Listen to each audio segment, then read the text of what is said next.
பிரித்தானியாவில் குறைந்த வருமானம் உள்ளவர்களுக்கு வழங்கப்படும் சில நிதியுதவிகள் அவர்களின் சாமிப்பு தொகையை பொறுத்து மாறுபடும் நிலையில் அவதானமாக செயற்படுமாறு எச்சரிக்கை விடுக்கப்பட்டுள்ளது. குறிப்பாக ஒரு நபரோ அல்லது தம்பதியரோ 16,000 பவுண்டிற்கு மேல் சாமிப்பு வைத்திருந்தால் அவர்கள் மீன்ஸ் டெஸ்டட் எனப்படும் வருமானம் சார்ந்த சலுகைகளை பெற தகுதியற்றவர்கள் ஆகின்றார்கள். முக்கியமாக யுனிவர்சல் கிரெடிட் பெறுபவர்கள் தங்கள் சாமிப்பில் கவனமாக இருக்க வேண்டும். சாமிப்பு 6,000 பவுண்டினை தாண்டினால் ஒவ்வொரு மாதமும் வழங்கப்படும் தொகையில் ஒரு பகுதி குறைக்கப்படும். அதுவே 16,000 பவுண்டை தாண்டும் போது இந்த சலுகை முழுமையாக நிறுத்தப்படும்.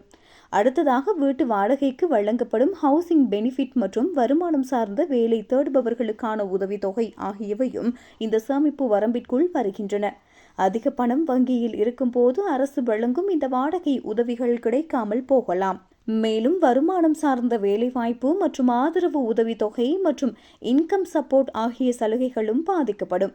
நீங்கள் வேலையில் இல்லாத போது அல்லது உடல்நல குறைவால் பாதிக்கப்பட்டுள்ள போது வழங்கப்படும் இந்த உதவிகள் உங்கள் சாமிப்பு வரம்பை தாண்டினால் ரத்து செய்யப்படும்.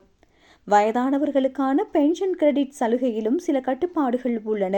பொதுவாக இதற்கு அதிகபட்ச சேமிப்பு வரம்பு இல்லை என்றாலும் 10,000 பவுண்டிற்கு மேல் சேமிப்பு வைத்திருந்தால் அது உங்களின் வாராந்திர வருமானமாக கணக்கிடப்பட்டு உதவித்தொகை குறைக்கப்பட வாய்ப்புள்ளது.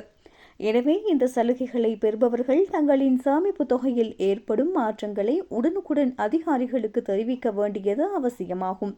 தவறான தகவல்களை வழங்கினால் அல்லது தகவலை மறைத்தால் அபராதம் விதிக்கப்படலாம் அல்லது சட்ட நடவடிக்கை எடுக்கப்படலாம் என்பது குறிப்பிடத்தக்கது.